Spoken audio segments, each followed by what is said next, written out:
Jambo, habari asubuhi, habari jioni.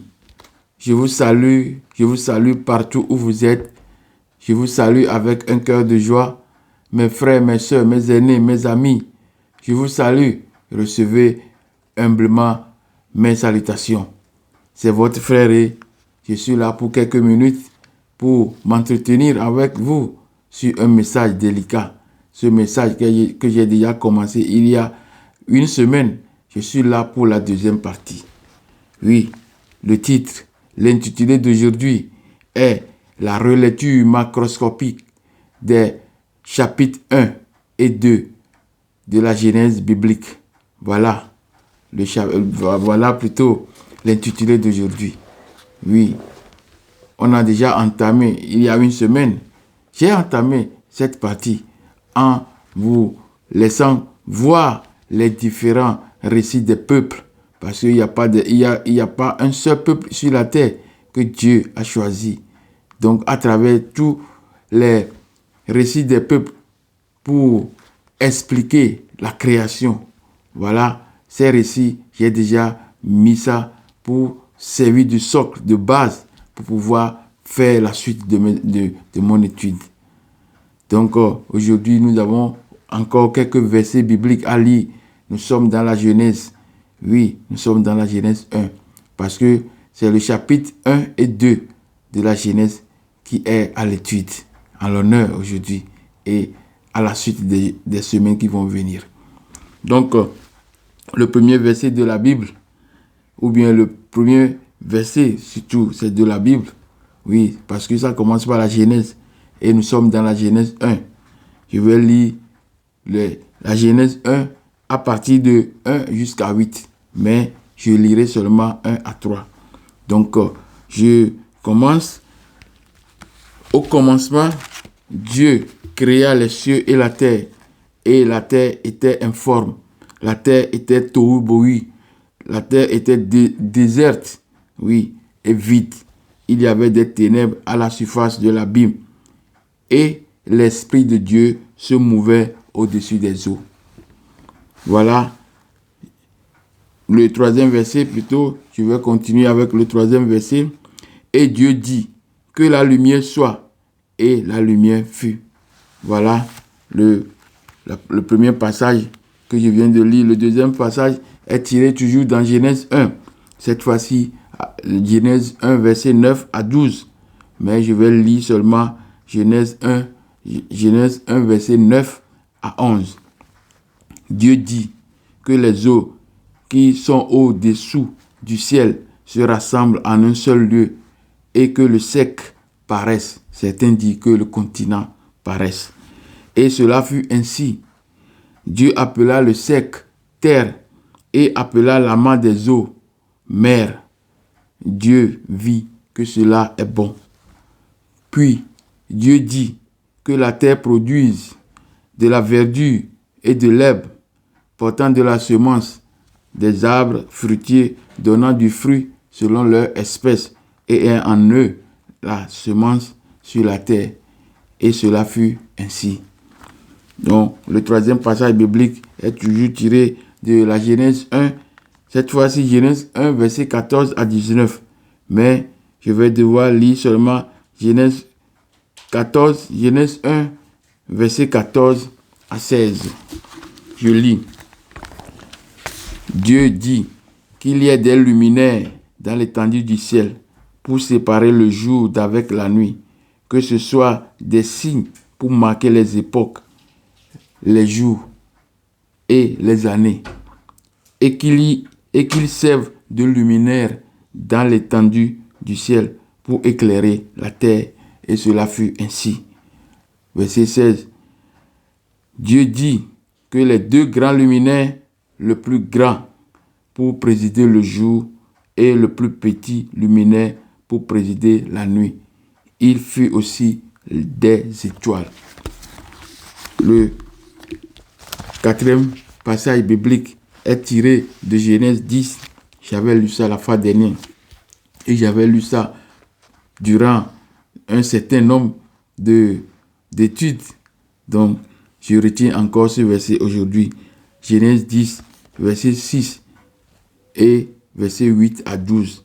Mais nous allons lire seulement verset 6 et nous allons lire verset 8 à 12, à 10 plutôt. Je lis Genèse 10, verset 6, 8 à 10. Genèse 10, verset 6. Les fils de Cam furent Cush, Misraïm, Cana, Pout. Les fils, je lis le verset 8 maintenant. Cush engendra aussi Nimrod. C'est lui qui commença à être puissant sur la terre. Il fut un vaillant chasseur devant l'Éternel. C'est pourquoi l'on dit, comme Nimrod, vaillant chasseur devant l'Éternel. Il régna d'abord sur Babel, Érec, Akkad et Calné, au pays de Shinéa. Voilà, nous sommes sur le cinquième plutôt passage biblique. Job 9, verset 9 à 10. Il a créé la grande ours, l'Orion et les Pléiades et les étoiles des régions australes. Il a fait les choses grandes et insondables, des merveilles sans nombre. Le sixième et dernier passage biblique est tiré de Psaume 33, verset 7. Il mit pour Dieu, il amoncelle en un tas les eaux de la mer. Il met dans des réservoirs les abîmes. Voilà les passages bibliques qui vont me servir de route ou bien qui vont nous servir de route. Donc je vais devoir encore faire un petit commentaire sur ces passages bibliques. C'est très important.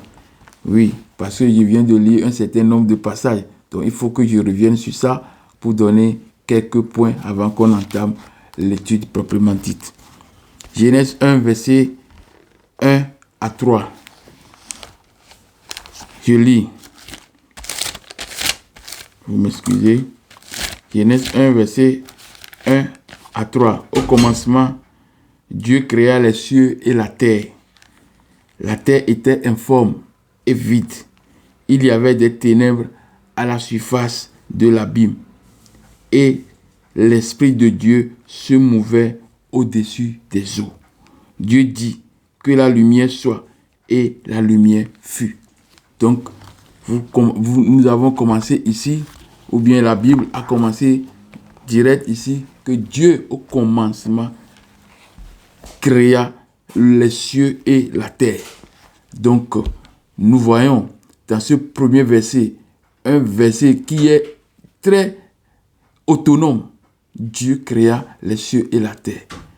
Et maintenant, on dit que la terre était informe et vide. Il y avait des ténèbres à la surface de l'abîme. Donc Dieu créa la terre et la terre là était informe. La terre là est vide. Vous voyez, la terre est informe parce que la terre là n'a pas de forme. Si on ça sous-entend que la terre là n'a pas de forme et la terre là est vide, certains disent c'est désert. Certains disent c'est désert. Et certains disent que c'est informe, c'est tohu-bohu, qui n'a pas de forme. Donc, il y avait des ténèbres à la surface de l'abîme. Donc, on parle de la terre, on parle de l'abîme et on parle des eaux.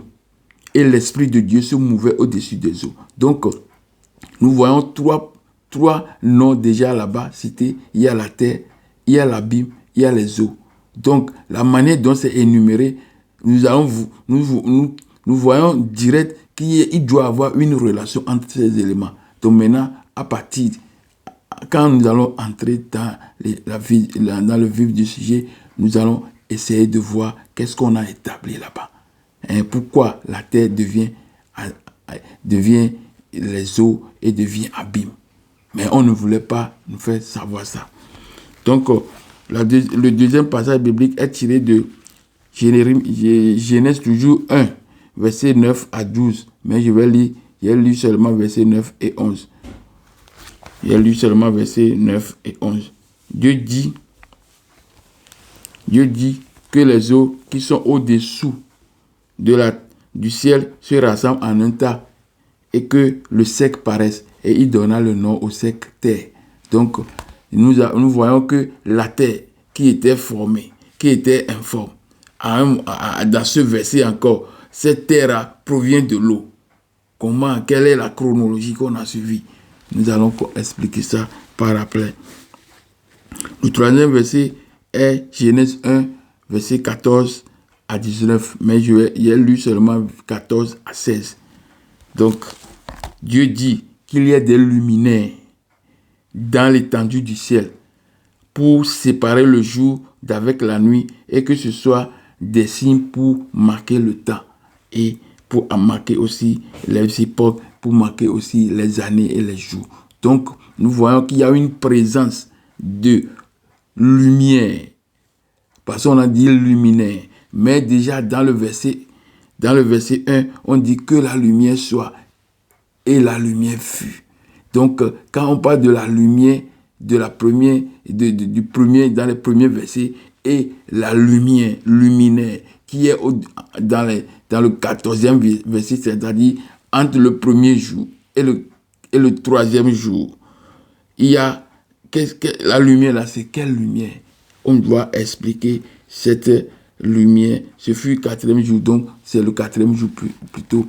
Donc, quelle est la différence entre la première lumière et ces luminaires qui sont aussi des lumières?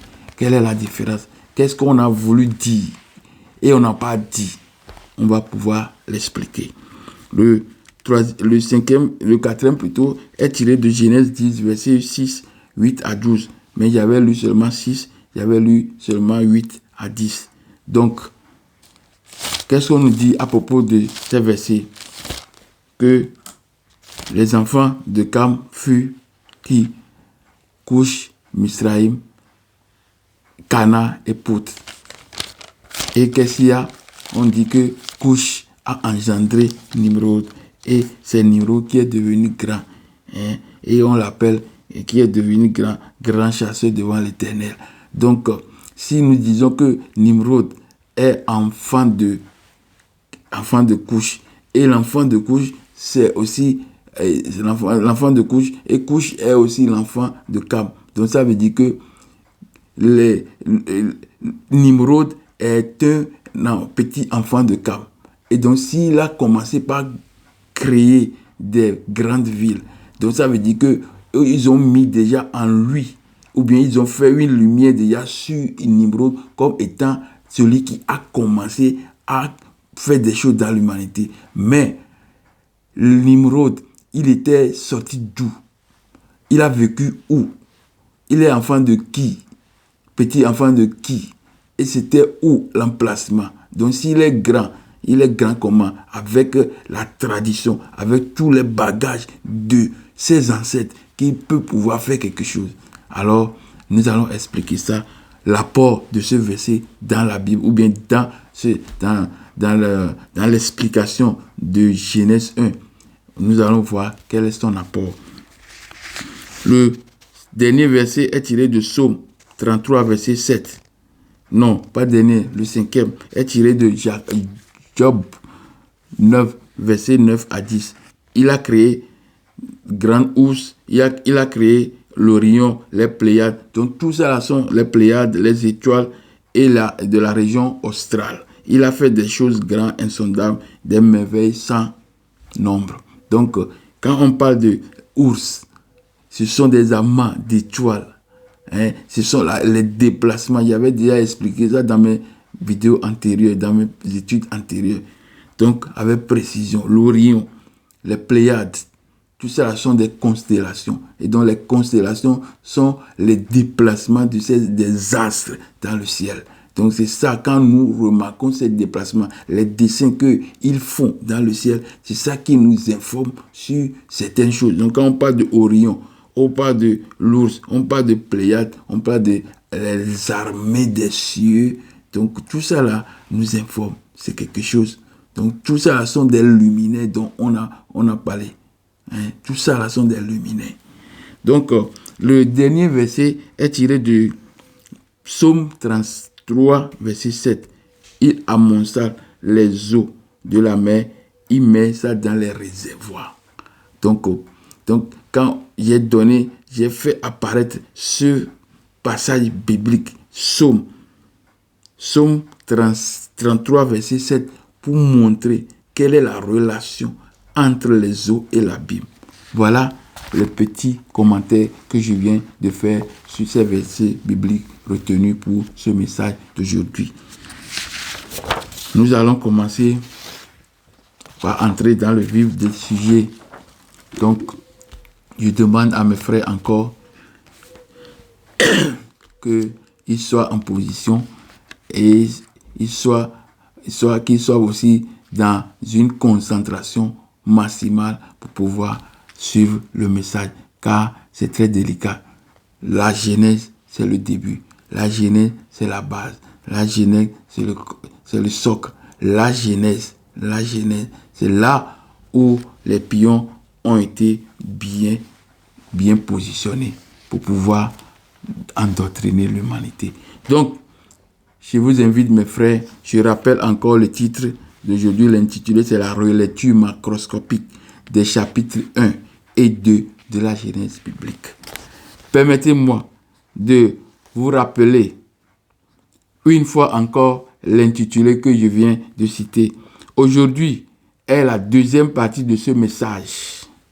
Je vous invite, frères et sœurs, de liker cette vidéo, partager entre vos groupes respectifs et envoyez-les surtout à vos proches, à vos amis, c'est très important. Oui, le message doit aller chez un grand nombre de personnes.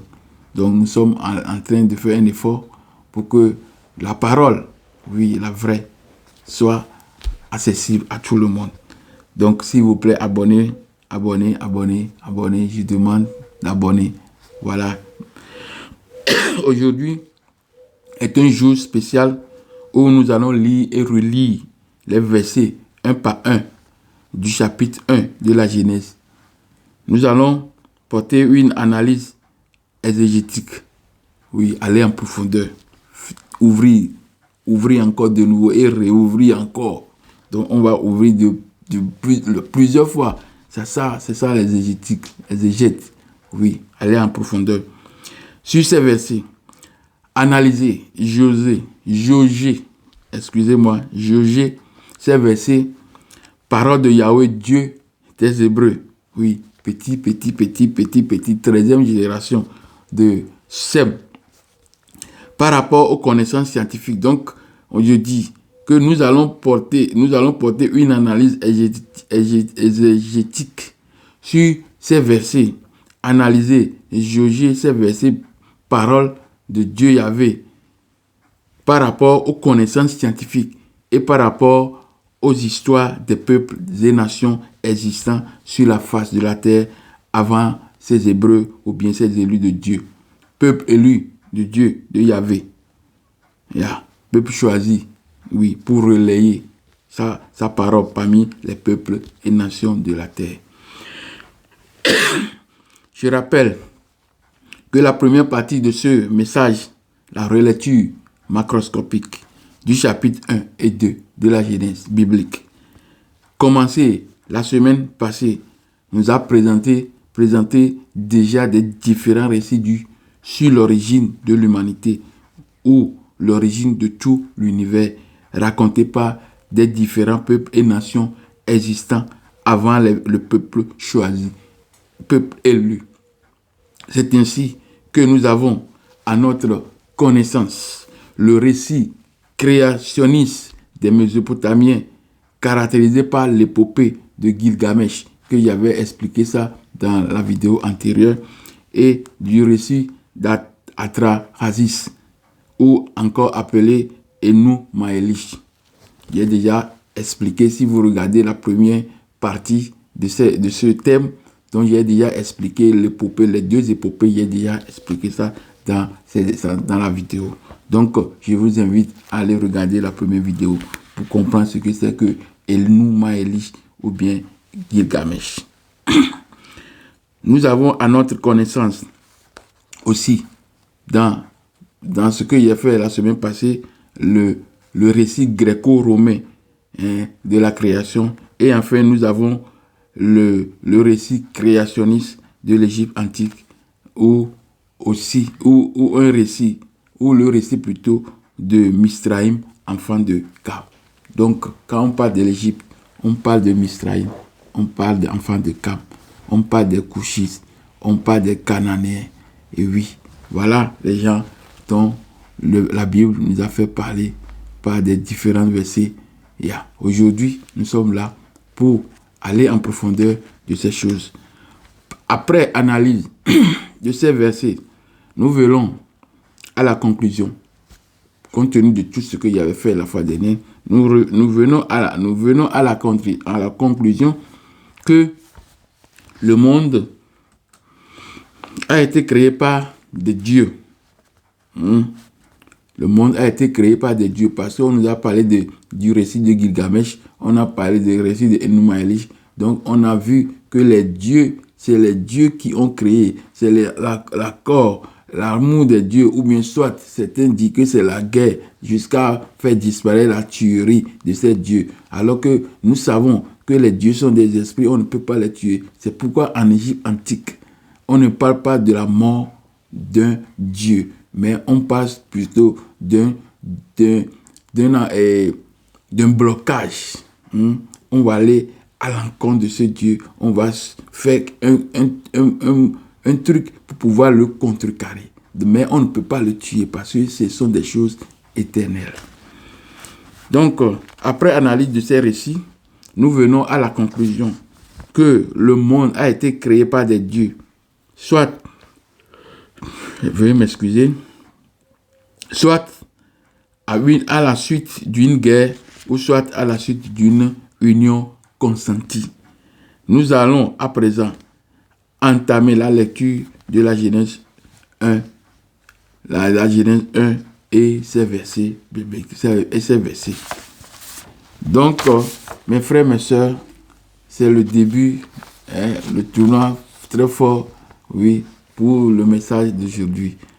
On va lire verset par verset pour pouvoir comprendre ce qu'on a exactement écrit là-bas. Quelles sont les lacunes, quels sont les mensonges, quels sont les non-dits.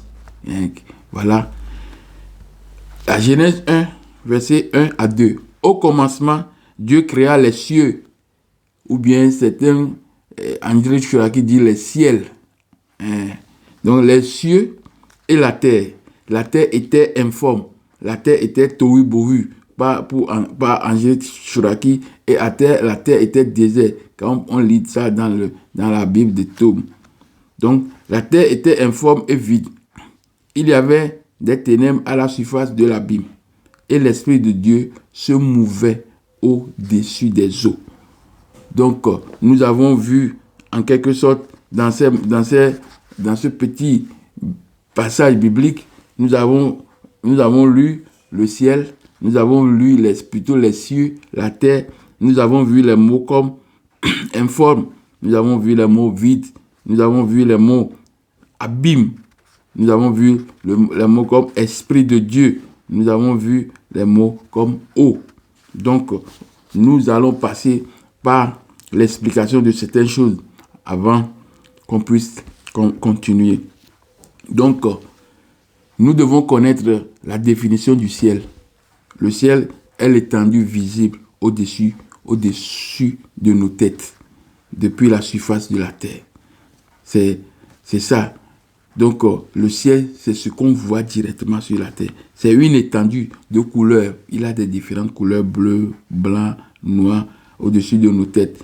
Quand nous regardons d'en haut de nous, d'après les biblistes, c'est la demeure des anges de Dieu. La demeure des anges de Dieu. Donc, nous pouvons lire ça dans les versets comme Luc 2, verset 15. Lorsque les anges les eurent quittés pour retourner au ciel, les bergers se disent les uns les autres, allons jusqu'à Bethléem. Donc, on parle des cieux. Donc, on dit aussi dans Matthieu 28, verset 2, et voici, il y eut un grand tremblement de terre, car un ange du Seigneur descendu du ciel vint rouler la pierre et s'assit là-dessus. Donc, le ciel, c'est ce qu'on regarde. Le ciel, ce qu'on regarde directement. Et on disait que les Galiléens étaient restés debout en regardant le ciel. Et l'ange est venu dire, pourquoi vous regardez le ciel comme ça? Ce Jésus que vous avez vu partir va revenir encore de la sorte. Donc, quand nous regardons le ciel, c'est l'espace, l'étendue là qui est au-dessus de nos têtes. Maintenant, nous allons voir ce que c'est que les cieux. Les cieux, c'est le pluriel du ciel. Donc, nous avons deux pluriels pour le ciel. Donc, il y a un pluriel avec cieux et il y a un pluriel avec S à la fin du ciel. Donc, le pluriel, c'est le pluriel quand cela désigne l'espace au-dessus de nos têtes, les firmaments, l'immensité des cieux, l'espace naturel au-dessus de nos têtes. Le mot cieux indique non la pluralité, mais l'universalité indivise de la sphère céleste où au figuré la providence, le pouvoir céleste. On peut aussi dire il est parti au ciel et il n'est plus parmi nous. Donc le ciel, c'est un espace qui est au-dessus de nous. Donc le pluriel du ciel est cieux. Donc les cieux sont, le ciel est visible. Maintenant, dans le ciel, il y a des subdivisions, il y a des structures parallèles qui sont... Donc, ce que nous regardons, c'est ça que nous appelons le ciel. Mais ce qu'on ne regarde pas, parce qu'il y a des différentes strates, la stratification, il y a des différentes strates. Donc, toutes ces strates rassemblées en un, c'est ça qu'on appelle cieux. Parce que c'est invisible. On voit le premier ciel, mais les autres ciels qui sont au-dessus du ciel qu'on regarde directement, c'est ça qu'on appelle les cieux. Donc, le ciel, les cieux, donc ça fait pratiquement la même chose. Donc, le ciel, on le regarde, mais les cieux, on ne les regarde pas. Donc, je continue. On peut aussi dire il est parti au ciel. Bon, quand on dit quelqu'un est parti au ciel, donc le ciel là, on ne le voit pas. C'est parce que la personne n'est plus parmi vous. Il est d'un autre côté. Donc c'est pourquoi on dit il est parti au ciel. Donc le ciel singulier même, on ne le voit pas. Et le ciel même encore singulier, on le voit lorsqu'il s'agit d'espace qui est au-dessus de nous. Donc le ciel a deux pluriels, comme je l'ai dit. Il y a ciel et cieux. Le ciel est composé de différentes couches. L'ensemble de ces différentes couches est appelé ciel, avec S à la fin. Cieux, la partie du ciel qui ne relève plus de la vue. C'est ça que je dis, qui ne relève plus de la vue. Il relève plutôt de l'invisible. Donc c'est ça qui est cieux. Voilà. Donc la Terre, c'est une planète du système solaire habité par les hommes. C'est encore l'ensemble, l'élément plutôt solide qui supporte les êtres vivants et pousse pousse plutôt les végétaux. C'est la surface sur laquelle les hommes, les animaux, les végétaux se trouvent. Elle est encore appelée Gaïa, c'est-à-dire déesse Gaïa chez les Grecs, dieu de la fertilité, ou il est encore appelé Ki, c'est-à-dire K-I, déesse sumérienne, ou encore Geb, dieu de la terre chez les Égyptiens.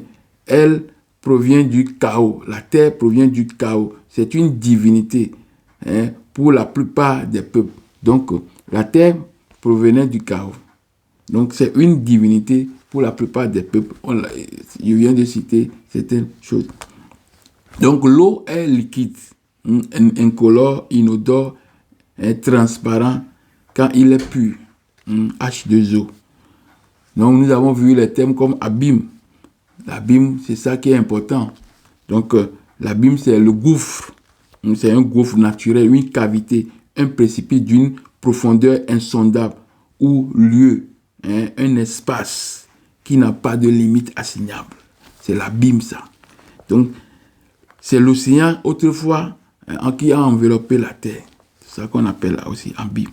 Donc, dans Psaume 33, verset 7, il amonça un tas les eaux de la mer, il met dans les réservoirs. Donc, vous voyez, donc ici, il amonça plutôt à un tas tous les eaux, à un tas tous les eaux de la mer, il met maintenant dans ces réservoirs les abîmes. Donc, les réservoirs, on met l'eau dans le réservoir. Donc, on dit, on a mis l'abîme, on met dans le réservoir les eaux. C'est Dieu qui met dans le réservoir l'abîme. Donc, l'abîme est comme eau là-bas. Donc, dans Genèse 7 aussi, verset 11, on dit que l'an 600 de la vie de Noé, le second mois, 17e jour du mois, en ce jour-là, toutes les sources du grand abîme jaillit et les écluses des cieux s'ouvrirent.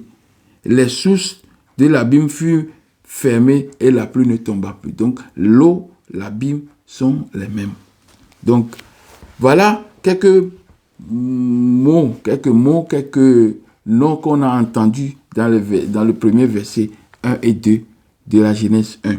Donc, il y a des questions qui est posée, qui nous vient plutôt à l'esprit.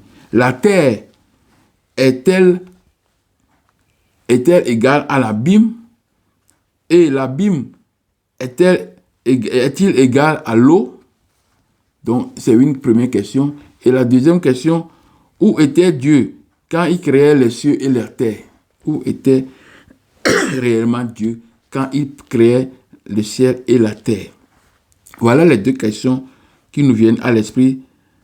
Nous devons répondre à ces deux questions. Pour cela, nous allons définir la terre, l'abîme, l'eau. Nous connaissons la définition de la terre, celle de l'eau et de l'abîme. Comme je viens de lire, je viens de brosser un peu la définition de certains mots que nous avons vus, les noms qu'on a vus dans le premier chapitre, dans le premier verset. Donc, nous connaissons la définition de la terre, nous connaissons la définition de l'eau, nous connaissons la définition de l'abîme. L'abîme dont on parle ici n'est pas une situation, comme on dit quelqu'un est dans l'abîme, est dans le problème. Non, ce n'est pas une situation. C'est plutôt une forme. C'est une forme.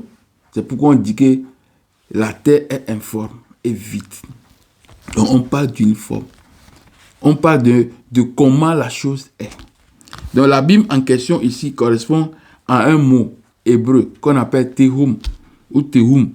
Et en grec on dit aboussos, qui signifie les flots de la mer, profond gouffre, etc., lac, c'est de l'eau. La plupart, c'est l'eau. Et cette eau est très grande. On retrouve le mot amok plutôt. On retrouve le mot amok qui définit aussi abîme comme profondeur, qui définit l'abîme comme mystère, mystérieux, et qui définit l'abîme comme caché. Donc nous voyons la définition de l'abîme. L'abîme est comme un grand eau, un grand gouffre. C'est une grande cavité, un grand précipice d'une profondeur assez grande. Donc, l'abîme est défini comme ça. Et si la terre devait être égale à l'abîme, elle pourrait avoir une forme de quoi? De boue. Parce qu'on dit que la terre est égale à l'abîme. La terre est informe. La terre est l'eau. Donc, la terre là, quel sera l'état de la terre là? Quel sera l'état de la terre? La terre là sera une boue. Parce qu'il y a de l'eau dedans. Il y a beaucoup de choses dedans. Et il n'a pas de forme. Donc la terre là est une boue. Nous allons définir ce que c'est que la boue. La boue, terre, poussière, détrempée, c'est un sol essentiellement saturé ou égorgé d'eau, composé principalement de particules de limon et d'argile. C'est un ensemble, plutôt un mélange de terre ou de poussière et d'eau formant une couche épaisse et plus ou moins sale, plus ou moins sale sur la terre. C'est aussi l'état d'abjection, de décadence ou de forme ou de profonde misère. Oui, profonde misère. Exemple, sortir quelqu'un de l'abîme, c'est ça que j'ai déjà parlé. Donc, la boue, il n'y a pas de forme, c'est l'eau mélangée avec la terre. Et la même boue est aussi définie comme un problème. Comme on dit quelqu'un aussi dans la Bible. Vous voyez? Donc, il y a une relation entre la boue, et l'abîme. Il y a une relation. Donc, d'après les définitions que nous avons des mots de ce verset 2 et de la Genèse 1, nous pouvons dire que la terre ici est une terre mélangée à de l'eau, aspect de boue. Boue géante, immensément grande, qui n'a pas de limite assignable, illimitée, un gouffre profond, immensurable, oui, gouffre profond, il a déjà dit ça. Donc, il avait donné le nom, l'exemple quand il faisait la première vidéo d'un autre thème, il a parlé de tsunami. Donc, les tsunamis, ce sont des vagues de la mer qui envahissent la terre et fait un dégât considérable en détruisant ou en réduisant en miettes tout ce qui trouve sur son passage. Vous voyez? Donc, tout est broyé. Le lieu n'a plus de forme. On voit partout partout est rempli d'eau, une immensité d'eau. Donc, quand on survole ce territoire-là, le cynisme, là, cette zone, toute espèce est occupé par les eaux, tout l'espace, voilà, tout l'espace est occupé par les eaux. Donc, mais le cas ci est différent, car il n'y avait pas encore du ciel. Donc, vous voyez, donc quand on parle du tsunami, donc on voit que tout est broyé, il y a l'eau partout, on ne voit plus la terre, tout est dans l'eau, tout est broyé et dans l'eau. Mais, quand on va survoler ce territoire de cynisme, donc quand on survole le territoire, on voit l'état. Mais, c'est parce qu'il y a le haut et on peut survoler. Donc ici, qu'est-ce qui se passe? Le cas ici est différent. Car il n'y a pas du ciel pour survoler. Tout sauf ciel d'après le récit Genèse 1, verset 1 à 2. Donc, Dieu était comme... Dieu et pas Dieu. Là, le commencement, la terre était informe et vide. La terre était sans forme. Donc, la terre était comme un abîme. Donc, on venait de voir la définition de l'abîme. Et la terre était comme eau. Donc, on a vu toutes ces définitions. Donc, nous allons relire encore la Genèse 1, verset 1 à 2 pour répondre à la question. Ou pour dire un mot sur où était Dieu quand il créait les cieux et la terre. Donc, la Genèse 1, verset 1 à 2 nous dit encore, au commencement, Dieu créa le ciel et la terre. Et Dieu créa les cieux et la terre. La terre était informe et vide. Il y avait des ténèbres à la surface de l'abîme et l'Esprit de Dieu se mouvait au-dessus des eaux. Voilà, j'ai relu encore le passage emblématique, le passage biblique qui nous sert de base, qu'on doit connaître, comprendre avant d'entamer le reste de l'étude. Que nous apprend les textes bibliques? Les textes disent que Dieu est partout. Donc nous voulons savoir où était Dieu quand il créait tout ça là. Parce que Dieu créa les cieux et la terre. La terre était informe et vide. Et son esprit se mouvait à la surface. Donc Dieu était où avant de commencer par créer. Donc quand nous lisons Jérémie 23, verset 23 à 24, ne suis-je ne suis-je un Dieu que de près, dit l'Éternel, et ne suis-je pas aussi un Dieu de loin? Quelqu'un se tiendra-t-il dans un lieu caché sans que je le voie, dit l'Éternel? Ne remplis pas moi les cieux et la terre, dit l'Éternel. Donc Dieu est partout. Donc ce qu'on nous dit, on dit que Dieu est partout, n'est-ce pas? Maintenant, dans Ésaïe 66, verset 1, ainsi parle l'Éternel, le ciel est mon trône et la terre mon marchepied. Quelle maison vous pourriez-vous me bâtir et quel lieu me donnerez-vous pour demeure? Voilà les deux versets qui nous disent où se trouve Dieu. Mais dans la description, le ciel n'est pas encore apparu.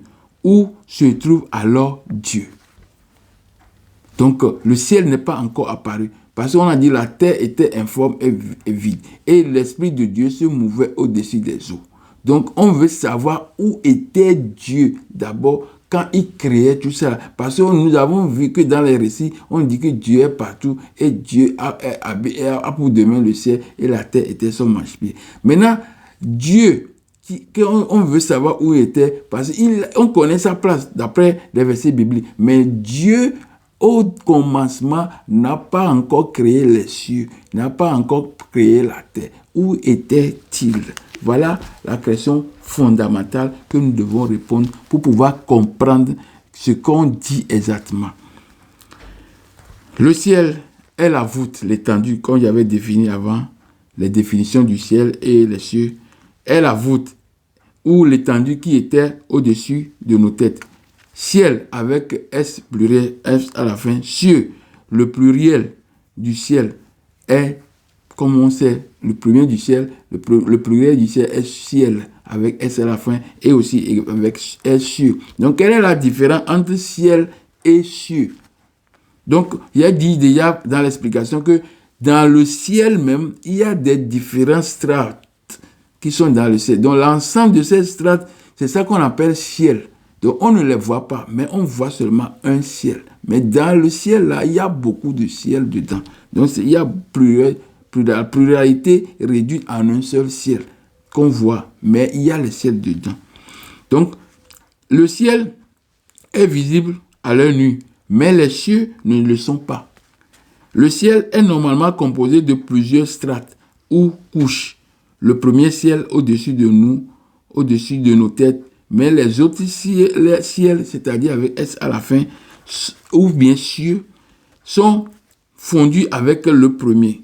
La partie de l'œil, la partie que l'œil ne peut plus voir est appelée ciel, avec S à la fin, ou appelée cieux.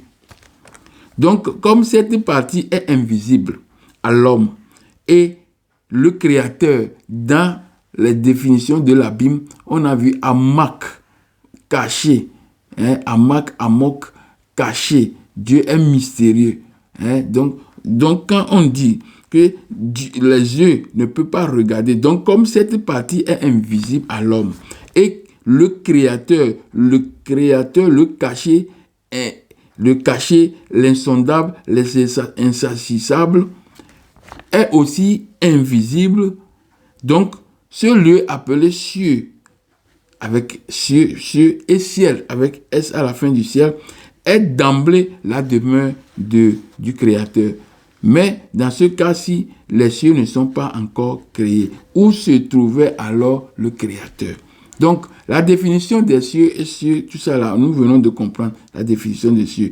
Et nous savons aussi la définition de la Bible. Donc, la Bible a pour définition caché, profondeur, eau immense, eau sans limite, assignable, tout ça là. Donc, ça nous montre quoi exactement? Donc, nous disons que quand nous allons lire, on va lire un petit morceau du verset de la Genèse, là toujours 2, 1 et 2, 1, Genèse 1, verset 2, un morceau, on dit que l'Esprit de Dieu se mouvait au-dessus des eaux ou au-dessus de l'abîme. Si on peut le dire ainsi. Donc, nous savons maintenant que la terre est informe. La terre là est devenue abîme. La terre là est devenue grand eau. Donc, La terre, normalement, la définition de la terre, c'est un sol sec. Maintenant, quand il y a maintenant de l'eau, tout ça là-dedans, que devient boue, la boue, alors c'est ça qui caractérise Dieu. Parce que Dieu est immense, Dieu est insondable, Dieu est caché, Dieu n'a pas de limite assignable, Dieu est très grand. Vous voyez, il a occupé partout. Parce qu'on dit que Dieu est partout. Donc, et l'Esprit de Dieu qui sortait, qui est au-dessus de l'abîme. D'où venait cet Esprit de Dieu qui est au-dessus de l'abîme et se mouvait au-dessus de l'abîme. Donc, que savons-nous de la définition de l'abîme? On a vu que l'abîme, c'est Théum, c'est Amak, c'est Abaddon, c'est Amok, que j'ai déjà précédemment défini comme eau, profondeur, fossé, gouffre, grand fossé, limite, non assignable, immense, méconnaissable, mystérieux, destruction, inconnu, puis caché. Donc, toutes ces définitions nous présentent les caractères ou les attributs du Dieu créateur. Donc, considérant les différentes définitions, nous pouvons dire en toute assurance que le Créateur était l'abîme, ou le Créateur était au préalable dans l'abîme, ou bien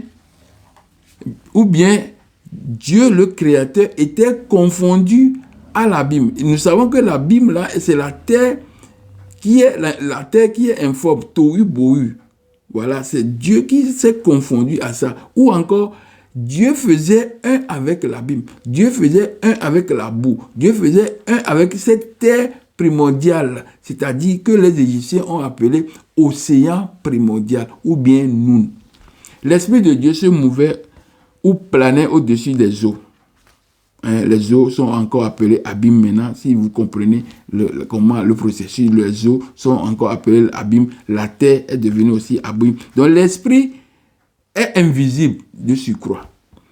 Ce qui clôture maintenant tous les attributs, les caractères et les manifestations du Dieu créateur, invisible, caché, Imanara, Amora. Donc, l'Esprit de Dieu là, qui est aussi invisible, qui est venu au-dessus de l'abîme, tout ça, fait que le critère et la définition réelle, la manifestation du Dieu créateur est confondu à l'abîme. Donc, Dieu était dans l'abîme.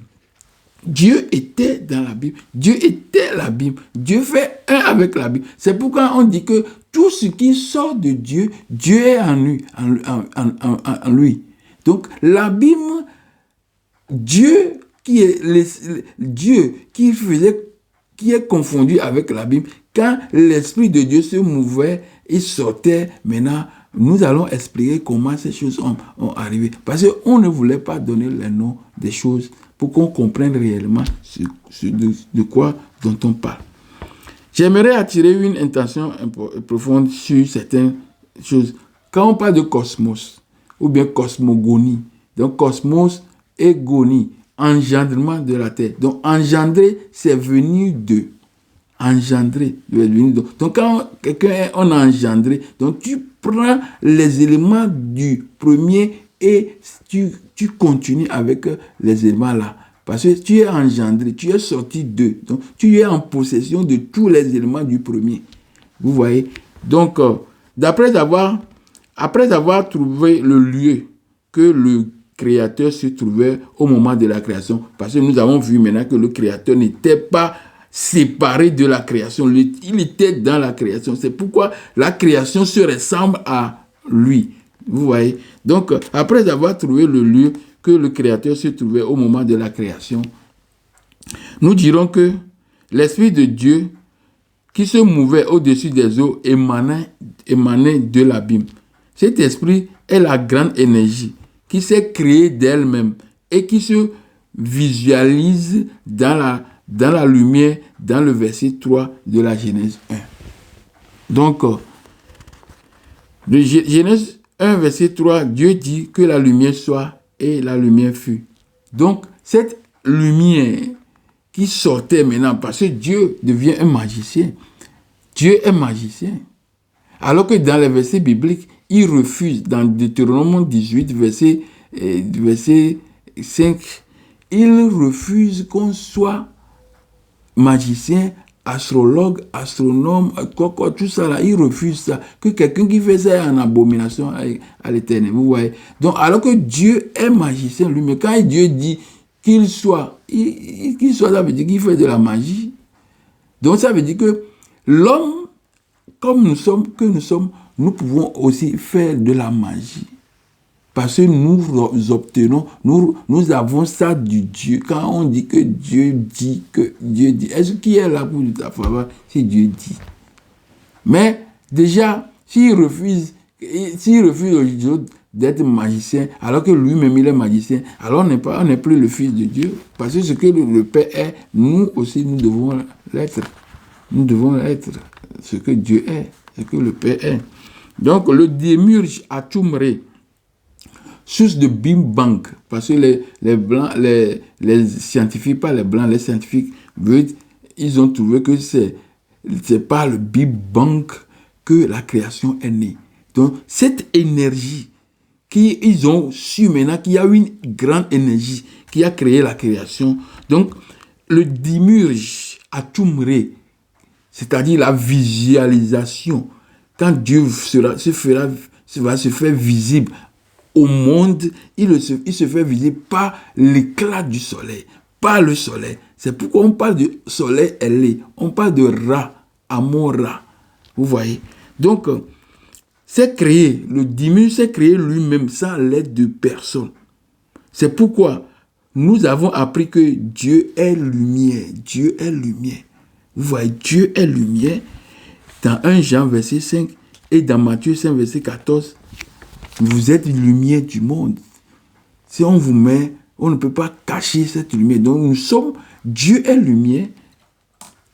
La lumière là, qui est sortie, quand Dieu dit que la lumière soit, cette lumière là, c'est la visualisation de l'incréé, l'invisible, parce que Dieu est invisible. Donc pour qu'il soit visible, il est visible à travers sa création. C'est sa création qui nous montre que Dieu existe. Parce que rien n'est créé si quelqu'un ne l'a pas fait avec sa main. Vous voyez? Veuillez m'excuser. Rien ne peut être fait si quelqu'un n'a pas fait avec la main. Donc c'est pourquoi Dieu est le potier. Il est le potier. Donc il a fait tout avec la main. Il y a une création. C'est pas de la magie. Mais pour bloquer l'homme à avoir ce pouvoir de magie, parce que c'est en nous. Donc la Bible a voulu dire que la magie est mauvaise. Donc on te coupe de cette force. Alors que cette force-là, c'est la force de Dieu qui est en toi. Donc cette lumière ne se limite pas aux attributs, aux attitudes plutôt de l'homme.